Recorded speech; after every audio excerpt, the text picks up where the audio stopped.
Ladies and gentlemen, welcome to the video. I'm GetGoodGuy, and do you struggle to stay alive in Battlefield 5? Or perhaps would you simply like to stay alive for longer than you already do? Because I'm sure we'd all like to be better at everything we do, even if you're already good at it. Who doesn't want to be better? I want to be better. I want to be better at everything in the world, so maybe you're the same. In which case, today, I'd like to try to put something out that helps some of you guys watching. I know we have all kinds of ability levels in this community, so for some of you, this will be exactly what you need today. For others, it will just be going over stuff you already know, but honestly, that could be good too. A reminder of something puts it right back in your consciousness and helps you to focus in on applying it again. And if you personally are pretty successful on this game, be sure to drop your tips in the comments below as well, so we can all benefit and grow together. Now let's get a handful of very quick, necessary points out before we hit the meat of this video. If you don't want to hear these important disclaimers and such like, then skip to the time shown on screen now. To get to the instructional part of the video, it's perfectly fine if so, but you will lose the ability to complain in the comment section with any validity because you haven't listened to all of the relevant points. Yes, I'm getting very used to people doing that anyway. So one thing I seem to always have to do for videos like this is qualify myself.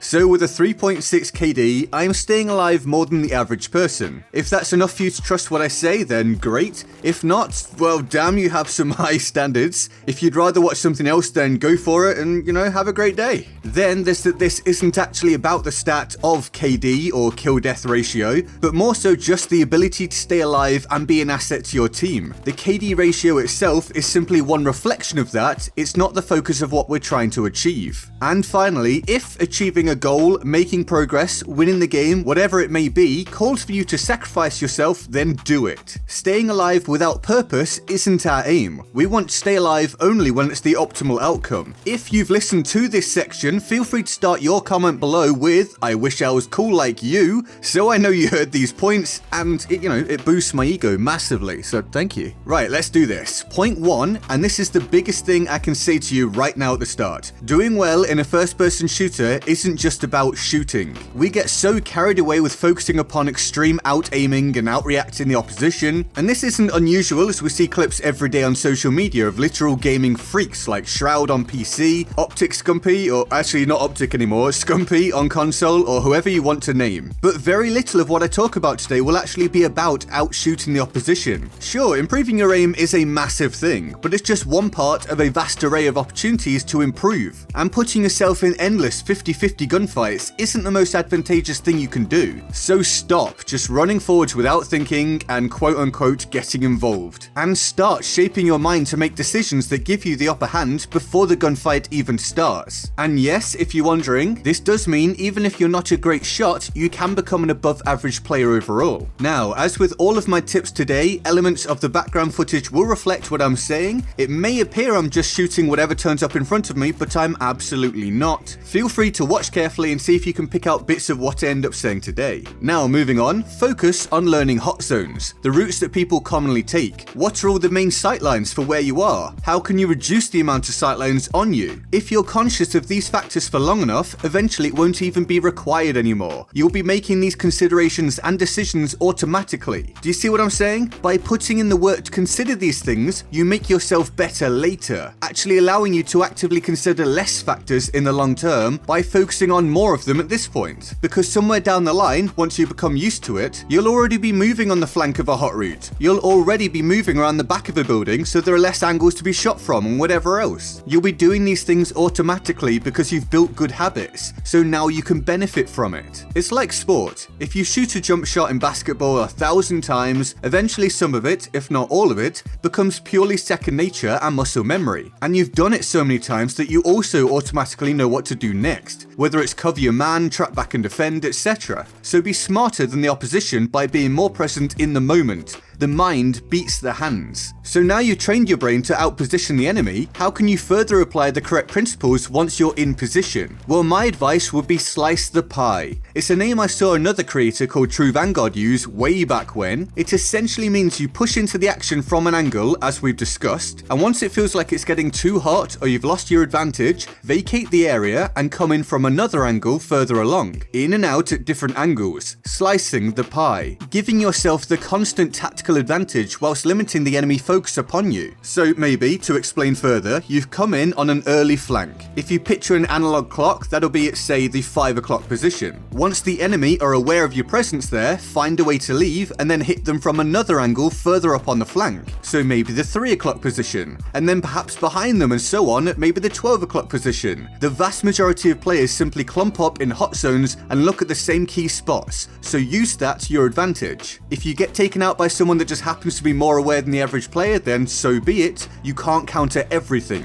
Now think about what you've seen in my gameplay so far today. Just how many different spots on the map do I seem to hit? I get into the enemy's head and make them worry about where I am. Now playing in that movement based manner initially got me killed a lot more, like a lot more, but I practiced and got better, until now I can be aggressive when the situation allows, but only when the situation allows. Another way to stay alive and be useful is to hold down an area, whether it be in something like Team Deathmatch to control a section of the map as your own, or in an objective-based mode where you decide you're going to keep a certain flag for your team. Whatever it may be, play in the manner that suits the situation. That might mean you need to consider the map, the mode, and the opposition. Counter the enemy and use your surroundings to your advantage. Do not either blindly rush everything all the time, or stubbornly camp one spot for endless periods without doing anything of merit. What I will say though is that people can play however they like for fun and enjoyment, but if you yourself want to get better, then you have to push yourself to improve. Get out of your comfort zone, use all the guns, use all the classes, learn their strengths and weaknesses, learn how to attack with confidence and how to defend with brains. When I first started playing multiplayer online shooters around the time of COD 4, I was a camper. I sat in corners and shot people as they walked by. It kept me alive for sure, but it kept me alive without purpose. I only began to develop once I forced myself to learn and expand my skill set. So while I initially died more, well now I'm here making gaming videos for a living and talking to you guys. The progression is clear and it never would have got to this point if I hadn't pushed myself beyond what I was already doing. So while this video is about staying alive more, let me stress that this isn't the only focus. It's about staying alive more whilst having purpose. Someone going 40 kills and 18 deaths, topping the board for points and holding objectives is far more useful than someone going 4 kills and 0 deaths, lying down at the edge of the map. Keep that in mind if you personally want to improve as a player.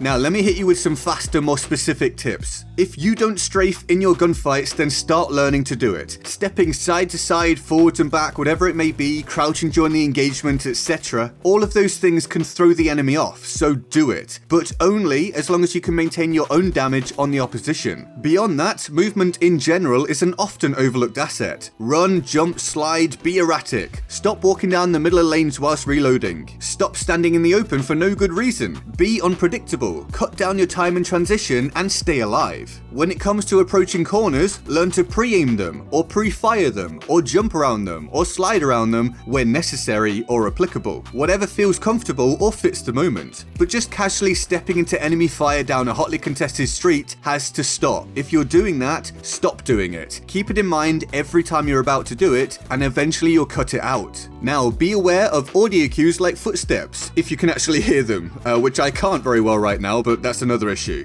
Use gunfire. Use ally positioning on the minimap. Use ally deaths. Use every piece of information you can to work out where the enemy are coming from. And no, standing on a high point in the middle of the map isn't a good idea. Stop doing that. At least don't do it for long. Yes, you can see everything, but everyone can also see you too, and there are too many angles for you to have the advantage. And more specifically, if you're someone who sits in the church tower on a RAS for 10 minutes, picking up 2 kills and then being picked off, there are better things you could be doing, trust me. Then let's do predict common player reactions. If you end up in an extended duel, figure out how to beat them. If they don't seem particularly competent, then they're likely going to play slow and timid. If you think you're more able than they are, then surprise them, rush them down, jump that corner and blast them away. But if they seem to be able themselves, then they might do the very same kind of thing. Switch position, be ready for it and bait them in, making for an easy kill as they charge at you unaware of your tactical alteration. And now, probably the most most important piece of advice overall. Learn from your mistakes. Stop always looking for excuses. Sure, sometimes your teammates let you down, or the game lags, or whatever else.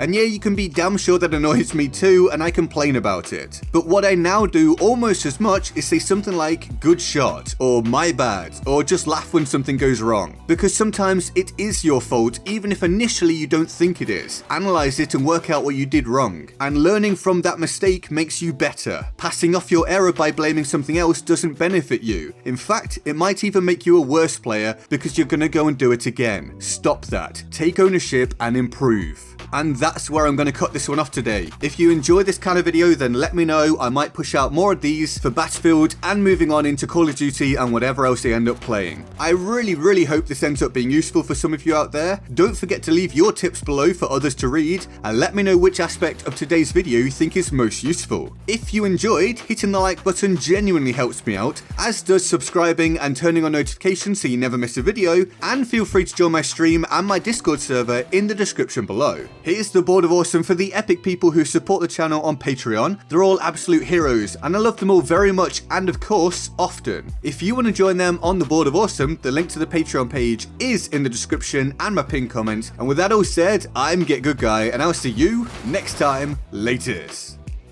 Going hunting with this combo. Flare up, charge in, mark anyone you hit and finish your kills. A genuine predator of the recon class. Plus, if you're not that way inclined or you don't feel you're at a suitable ability level to play in that manner, well, this gun can also fit well with a lower skill ceiling individual simply due to its ease of use. Landing damage is easy,